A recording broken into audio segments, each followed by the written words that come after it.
Materials দেওয়ার পরে দেখো ম্যাটেরিয়ালসের যে পাশে সেলফ ইলুমিনেশন দেওয়া আছে, সেলফ ইলুমিনেশনে গিয়ে প্রেস করো। প্রেস করার পর এখানে কালো কালার দেওয়া আছে, ঠিক আছে? এখানে কালার তুমি যে কালার দিবা, ধরো নীল দিছে, এই দেখো অটোমেটিক সে একটু লাইটের মতন জ্বলে উঠছে। রেডিয়েন্ট কি হয় বা ঘড়ির এনে প্রেস করো, এই দেখো নীল কালারের কেতলি জ্বলে উঠেছে। সো দেখো আমি রেডিয়েন্ট করছি, করার পর আমার কেতলির এই কালারটা আমরা চেঞ্জ করছি, ঠিক আছে? এখানে আমি কি দিলাম, রিজন দিয়ে দিলাম। রিজন দিয়ে আমি শুধুমাত্র কেতলির উপরের পোর্শনটাই নিয়ে গেলাম। নিয়ে যাওয়ার পর এই যে আমার ইয়াটা আছে কেতলি, কেতলিতে সবুজটা অ্যাপ্লাই করলে কিরকম দেখাবে, এখন আবার রেন্ডার তো দেখো কিরকম লাগে।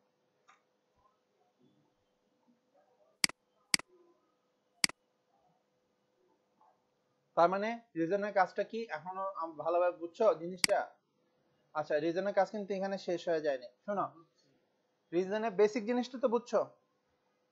ধরো হচ্ছে কি তুমি একটা ম্যাটেরিয়াল অ্যাসাইন করছো, ঠিক আছে? তুমি জিনিসটা চেঞ্জ করছো, তুমি একটা রেন্ডার হতে অনেক সময় লাগে না?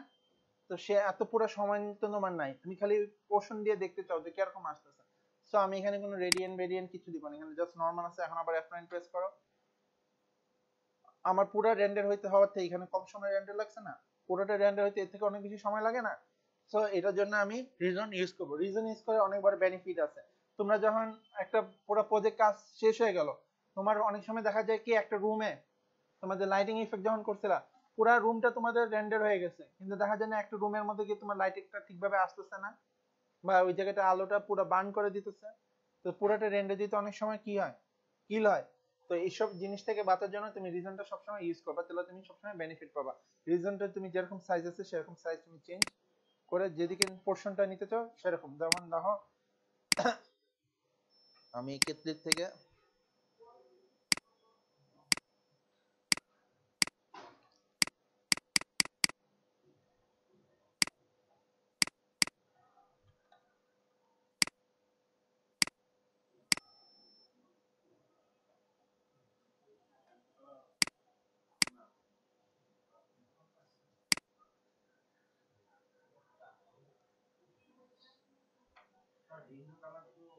দেখো আমার পুরোটা রেন্ডার হইতে অনেক সময় লাগে না, আমি সার্টেন জায়গায় চেঞ্জ করতে, আমার সার্টেন জায়গাটা যে রেন্ডারটা আমি চেঞ্জ করছি সেটা ইফেক্টটা দেখার জন্য আমি রিজনটা ইউজ করব, তাড়াতাড়ি দেখার জন্য। এখন আমি যে আমি স্যাটিসফাইড হয়ে গেছি, আর আমার হচ্ছে কি করব, ভিউতে গিয়ে পুরোটা রেন্ডার দিয়ে দেই।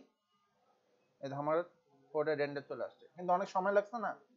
তা এত সময় তো আমার নাই। সো সার্টেন টাইম বাঁচানোর জন্য রিজনটা আমার খুব বেশি ইম্পর্টেন্ট। এই হচ্ছে কি তোমাদের। এখন দেখো তোমরা যখন ক্যামেরা সেট করবা, তোমাদের কাজ শেষ হয়ে যায় নাই ব্রাদার্স, শোনো।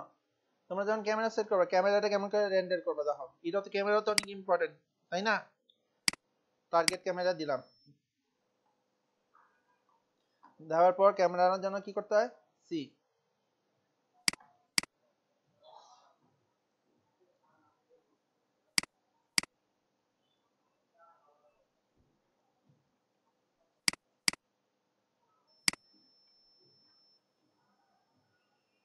দেখো আমার যে ক্যামেরা ভিউ আসছে সেই ক্যামেরা ভিউটাই আসছে, কিন্তু ক্যামেরা যদি আমাদের অনেক সময় দেখা যায় যে পার্সপেক্টিভ ভিউতে চলে আসে, সেই ক্ষেত্রে আমাদের দেখো ভিপোর্ট এখানে ক্যামেরা 1 দিয়ে দিবা, অথবা দেখো আমাদের F10 প্রেস করো,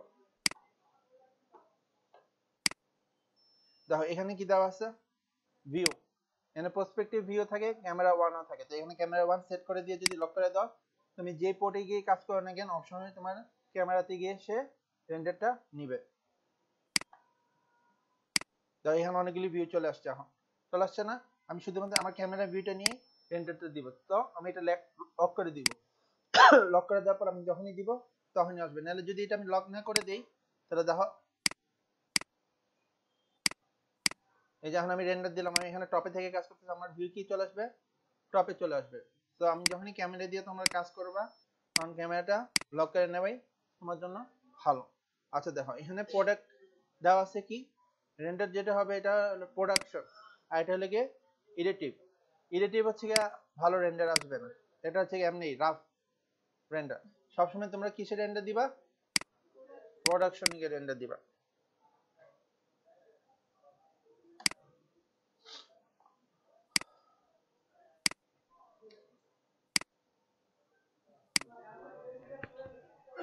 আচ্ছা এত কিছু তো করলা, এখন পুরানো একটা জিনিস দেখো, তোমাদের যে রেন্ডারটা আছে, রেন্ডারটা সেভ করবে কিভাবে? সেভ ইমেজে কিসিকে সেভ করবা? জেপিজি তো সেভ করতে পারো, বা এখানে অনেক ফরম্যাট আছে, অনেকগুলি ফরম্যাটই তোমরা সেভ করতে পারো। কিন্তু তোমরা জেপিজি তে সেভ করে রাখা তোমাদের জন্য এই জন্য ভালো যে তোমরা যখন সামনে ফটোশপে কাজ করবা তখন তোমার জেপিজি থাকলে তোমরা কাজের ফ্লেক্সিবিলিটি পাবা।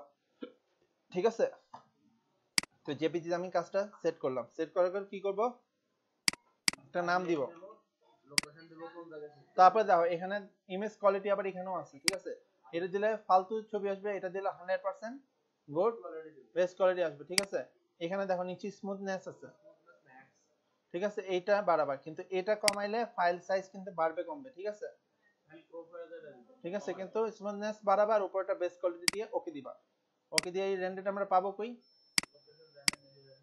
লোকেশনটা বাই ডিফল্ট কোথায় আছে বলতে পারো কে? সেই 14টার যে ফাইল আছে না, সেই 14টা ফাইলের মধ্যে রেন্ডার আউটপুট আছে। দেখো এই যে তোমাদের যে অটোকেট আগে সেভগুলি করতে কোনো ফোল্ডারে গিয়ে জমা হইতো না, এটার জন্য রেন্ডার আউটপুট যেটা আছে ওইখানে গিয়ে সে সবসময় জমা হয়। ঠিক আছে, এই গেল।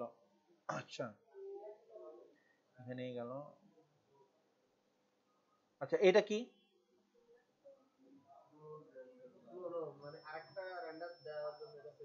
মানে আমি আরেকটা রেন্ডার নিতেছি সেটা ঠিক করার জন্য এটা করা। ঠিক আছে, আচ্ছা তারপর এটা কি?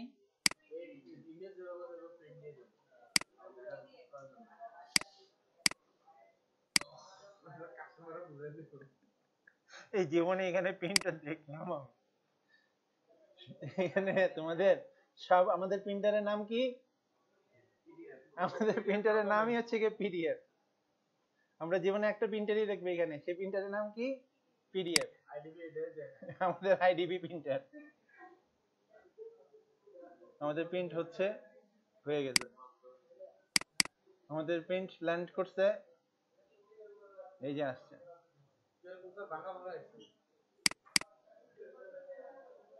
পিকচার কোয়ালিটিটা খারাপ ছিল এই জন্য আসছে, যাই হোক তোমরা আচ্ছা এই হলো রেন্ডার। রেন্ডারটা কিন্তু খুবই ইম্পর্টেন্ট জিনিস, এই জিনিসটা একটু ভালোভাবে প্র্যাকটিস করো।